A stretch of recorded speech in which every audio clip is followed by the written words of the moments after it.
Welcome to Murder with the Missus. I'm Darren. And I'm Amy. And today we're going to tell you about Jody Rilee Wilson. Let me tell you what happened. That's my tagline for this one.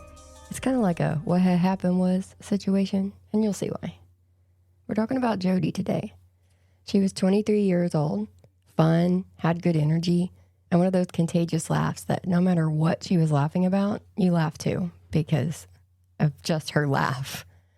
Her father was the mayor at one point and was active as local councilman in Roxbury Township in New Jersey, which has about 30,000 people.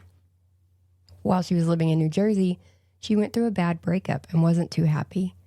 She was talking to family members who live here in Oklahoma, and that family member told her maybe it's time to move down here for a change of lifestyle. And I'm talking about a change in lifestyle because she ended up taking that advice and moving to Wister, Oklahoma, which has a population of about 1,100 people and is close to the Arkansas state line.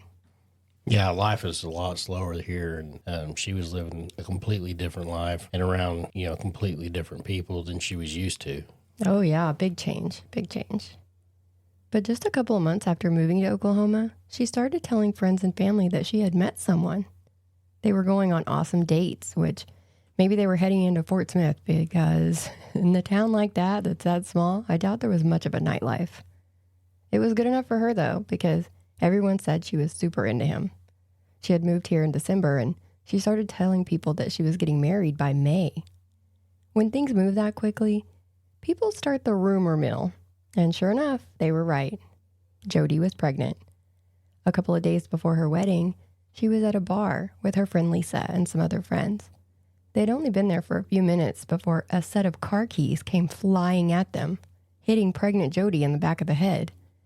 Lisa jumped up, ready to throw hands, when her friend grabbed her arm and said, "Don't get involved." The person who threw the keys was Bo, her soon-to-be groom. Donald Lee Bocephus Wilson, who everyone called Bo, of course. Jody swore Lisa to secrecy, asking her not to tell anyone about the incident. Jody was trying to make things work with Bo so that their baby would have a loving home. Not sure how loving Bo can be if he's chucking keys at his pregnant wife from behind. Sounds a little chicken shit. But they got married, and 4 months later, she gave birth to their daughter, Annabelle. So cute. People say that she was a natural mother. Lisa said, Jody was the best mom. She fell right into it. She was a natural. On May 5th of 2009, Jody called all of her people and told them that she'd lost her phone and was using Bo's phone. This was on a Tuesday, and she told everyone that her, Annabelle, Bo, and his parents, who are Kathy and Jerry Wilson, would be going to New Mexico on Thursday for a funeral. On Wednesday, Jody's mom, Stacy, sent her an email. More on Thursday and Friday. But when she didn't get any responses, Stacy called Bo. He said that they had actually decided to go ahead and leave for New Mexico on Tuesday night. Stacy called Bo again on Saturday while they were driving back home, and he said he was on his way back from New Mexico, and as soon as he got back, he would let them know what was going on. Now this is how they found out that Jody did not actually go on that trip. She had stayed home to work. But Annabelle, just 3.5 months old at the time, was with Bo, Kathy, and Jerry. And that struck her parents as odd. She wouldn't let them take the baby that young away on a long trip without her. The Wilsons get home on Saturday and say that Jody wasn't home. The dogs weren't fed, and there was a box outside that had been delivered, and it was soaking wet from the rain. Right, so it had been there for a minute. Now inside that box was a locket that said Mom on it, that Jody's mom had sent her for her first Mother's Day, which was to be on Sunday. This is when her parents knew that something wasn't right. Bo did file a missing persons report that night, and Jody's parents also filed a missing persons report from New Jersey. Her dad, James, flew to Oklahoma on Sunday. He landed and went immediately to the Wister police station, and Bo was there. Her friends held out hope that Jody would be turning up, as how this would be her first Mother's Day. What everyone was unaware of was that on Friday, a paraglider was flying over Poteau Mountain, roughly 15 miles away, and saw something strange on top of it. It turns out that it was a body that had been wrapped in trash bags and dumped there based on the drag marks in the grass around the body. So while at the police station on Sunday, an OSB officer, which is the Oklahoma State Bureau of Investigations, came in and told them that in the last 2 days, they had been able to identify the body as Jody using dental records. Because of the weather, the location, and the body being wrapped in trash bags, the decomposition was already too far advanced for them to be able to identify her by facial features and things like that. James had to call Stacy and tell her that had to be one of the hardest, things he ever had to do in his life. Yeah, because you got to think that's Mother's Day. Yeah. And so he's having to call his wife and tell her that their daughter is gone. Yeah, that would suck. Ugh. And Stacy would go on to say that Mother's Day has never been the same since. I can understand why. A cause of death could not be determined because of that decomp, but it was treated as a suspicious death, luckily, since it was wrapped in trash bags and obviously drugged to the spot where she was found. That's obviously not something that she could have done on her own volition. And it looks like someone was trying to hide her body since it was way up on top of the mountain at the end of a dirt road. The suspicious death of a mayor's daughter caught the attention of New Jersey reporter Abbott Koloff. He talked to the family, but they had no answers as to all the weird circumstances heading up to that weekend.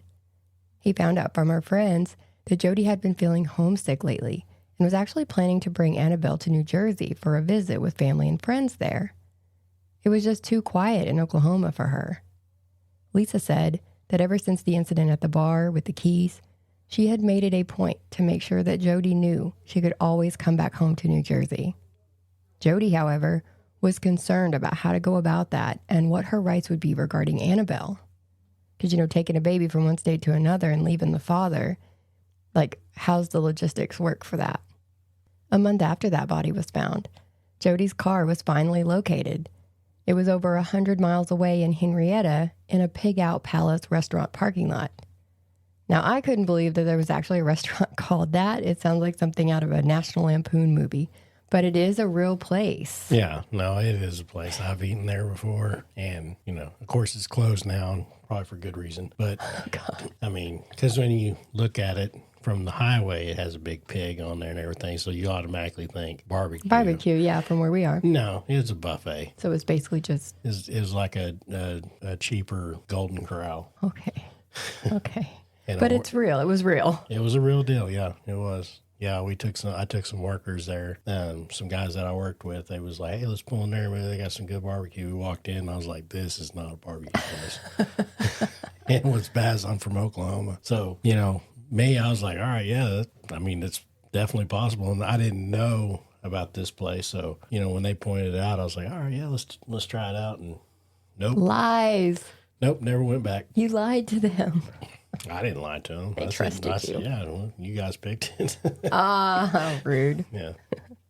Now, when they found the car, keys were in the ignition and the doors were even unlocked.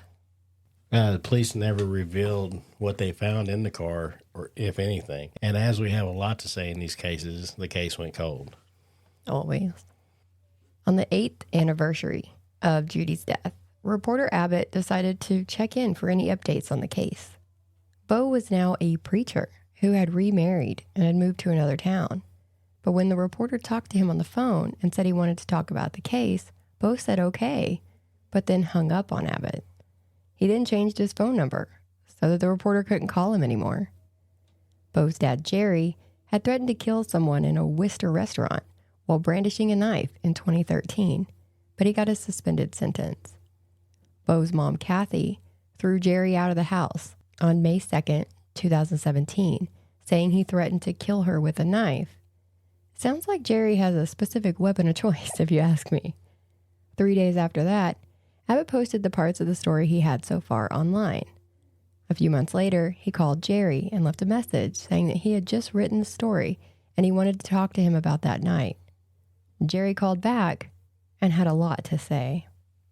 He consented to be recorded and then let it all out. He started by saying, let me tell you what happened. That's where I got my tagline. Let me tell you what happened. Yeah. Let me tell you something. Yeah, so what happened was, according to Jerry, on that Tuesday night, Kathy and Bo left the house, leaving Annabelle with him. They said they would be back in a few minutes, but they were gone for 4 or 5 hours. Kathy came back into the house and went to digging around in the closet. Jerry asked what she was doing, of course, and she said, "I'm fixing to haul off this body." She left again, then came back saying, we gotta go, get on the road." And they left for New Mexico sometime around midnight or after. Jerry didn't know an exact time. They even took Kathy's pet possum with them. Now Jerry, Kathy, Annabelle, and the possum got in their car and headed out. They drive out to the Pig Out Palace restaurant when Bo got in the car with them. Jerry asked, "Why is Jody's car up here?" And Bo said Jody would be up there in the morning to pick it up. Once Jody's body was found, Jerry asked Bo about that, and he just said, "I don't know." After a few years of Jerry asking, Bo finally told him what happened. Jerry said that Bo had been planning on killing Jody for several days, or maybe even weeks, before it happened. She wanted to take that trip to New Jersey with the baby to visit her parents, and Bo didn't want her to go. He was afraid that she would go and not come back. So he said, "Yeah, I put a bag over her head and I smothered her to death. And then we put her up on the mountain." The "we" he's talking about is Bo and Kathy, in case you hadn't put that together. So is Kathy his mom? Yep. Jerry doesn't think that Kathy helped with the killing part, but she was there and helped afterward. They put Jody's body in the back of Jody's car, drove it up to Podo Mountain on that dirt road, then drug her body to the location, even though they thought it would be undetectable, because, it's up on top of a mountain, had it not been for that pesky paraglider. Jerry said that he had told this story to the police months before telling the reporter. In fact, he told them the day that he had to leave his and Kathy's house. Yeah, there was a lot of issues with the timing of telling the story. He keeps the secret for years, but then comes out the day he gets kicked out of the house. That's suspicious to the cops. And they have to entertain the idea that he was making it up as payback or trying to get Kathy in trouble to where she would have to leave the house and maybe he could go home. But this is usually when secrets come out. Like, you don't want to be with me anymore? Well, I don't have to keep your secret anymore. So the question then becomes, if the police had known this version of the story for months now, why hasn't anything been done? Turns out they had been working on the case. A lot of times authorities will keep cases outside of the public eye to keep their movements under wraps. The last thing you want is someone to get tipped off that they're hot on your trail and give you time to run. They want you nice and comfortable so you're less suspecting of being taken down. As much as they can, anyway. They had secured a warrant for DNA samples from Bo and Kathy pertaining to the homicide of Jody Rilee Wilson. That's what it said on them. The affidavit said that they were looking for a comparison to evidence found in the car. They got their DNA samples and then about a week later arrested Bo and Kathy. Bo was charged with first-degree murder and Kathy was charged with accessory after the fact. Jody's parents were given temporary guardianship that turned into a permanent guardianship, so she is there with them in New Jersey now. Yeah, she's been there ever since. Yeah. So that's a good thing. Yeah. Now, Bo's trial was set to start January 28th of 2019, but he got his charges reduced. He pled no contest to second-degree murder and unlawful disposal of a body. A judge found him guilty, and he was sentenced to 5 years in prison and 15 years probation for the murder charge, and 5 years in prison for the disposal of the body charge. Jody's friend Lisa said, "It doesn't exactly feel like justice has been served. We've waited 9.5 years for justice, and he's going to be out in less than that. I'd rather him be sitting in jail for 20 years thinking about what he did." She was probably really pissed when they found out that his plea agreement did allow for time served. So while he went into prison in April of 2019, he was discharged in December of 2021, meaning he got a whopping 2.5 years. Do we need to go into the tragedy that is our judicial system, or is everyone pretty much on the same page? You get a lighter sentence for murdering your wife the mother of your child, trying to hide her body on top of a mountain and lying about it for almost 10 years than if you just robbed a bank. You get a lot of time for that. But 2 years for murdering someone, you got to make it make sense to me. And it just keeps going. Kathy pled no contest on reduced charges too. She was found guilty of obstructing a police officer in the discharge of his or her duties, which is a misdemeanor. She was sentenced to a year in prison, but with credit for time served, she was released, like, right then. So basically, they both got nothing for murdering someone and covering it up all those years. He didn't even try to tell some wild story of self-defense or that she fell accidentally and he freaked out, not knowing what to do with her body. We've heard so many dumb stories from people who killed someone when they're trying to save their own hide. But he just straight up said that he didn't want her to go see her family, if Jerry's story is true. I imagine this may have been an abusive relationship based on the Keys incident, which also usually has a possessive component, which would explain why he didn't want her leaving, even just for a few days. And that's pure speculation on my part, but I don't think it's too far-fetched. And here's the problems I have with old Jerry's story. Why did he not question that they said that they were going to get rid of a body? Is this some type of common occurrence at their house? I'm going to haul off a dead body. Cool, I'll start dinner. Like, what the fuck? Yeah, exactly. If I came in and told you, hey, I'm going to haul off this body, would you be like, all right, deuces? I'm like, wait, what? You're going to do what? What kind of body? Yeah. Human body? Oh, wait a minute, huh? There'd be some questions. Yeah. And he didn't question that she was letting him take a very small baby out of state without her. Like, that's another thing I would have questioned. A 3.5-month-old baby and you're going to drive her across multiple states? Yeah. Negative. He didn't think it was odd that Bo obviously drove Jody's car over 100 miles away and was like, oh, she'll come get it in the morning. How? How's she supposed to come get it? She went on a hike. Oh my God, here we go. And I love my mom, and I know that she would do anything for me. But if I was ever in a position where I needed to move a body, she would not be the first person I went to. Neither one of us are exactly hitting the weights every day or mainlining protein shakes. I would think someone more inclined to be able to carry the weight in a mountain terrain would be a better choice. I mean, Jerry wasn't in the best shape, but Mom was small. Why was she his go-to person for this? Man, you know, this was Wister, Oklahoma. Yeah, it's in Wister. Oh, my beer. I've never been to Wister, but it's small, and we're used to small, but still. Nope, we're not going to talk shit on Wister. Nope. We love you, Wister. You and your banjos just stay down there. I'm just kidding. Now, the cops, if they had DNA evidence in this car, why did they not test it sooner against Bo? The common person that is first questioned in a disappearance or suspicious death is the significant other. That's common knowledge. Plus, he was the last person to see her alive. Why wait 9 years? Did they initially ask him for a voluntary sample and he said no? Red flag. I don't know that they would have had any trouble getting a warrant back when the murder happened for his DNA, so I'm confused. You know, and that's what I don't get is like, why such a light sentence? Very light. It was so light. On both of them. Yeah. I mean... Yeah, she basically spent a little while in county and then they let her out. That doesn't matter. I mean, that was... You helped. She helped, and then she helped cover it up, and then she helped keep the secret. Yeah. And I mean, and then he actually did just because he didn't want her going to, I mean, fuck, if you don't, if you're afraid that they might not come, go with them.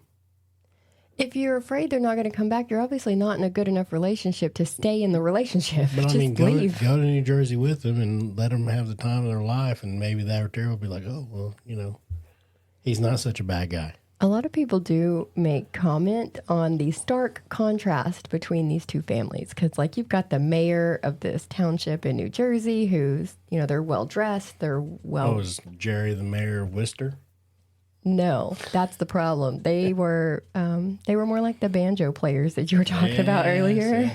Yeah, so a lot of people have made that comparison. Oh, I wish I had banjos on my little soundboard. You don't need banjos on the soundboard. No, we're good. Anyway. We're good.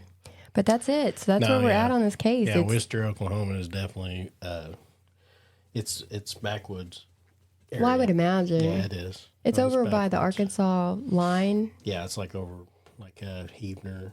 It is actually. Yeah, I saw that on the map. But I know Darren spent a lot of time in Heavener, so he would be the guy to know. It's out there. Okay.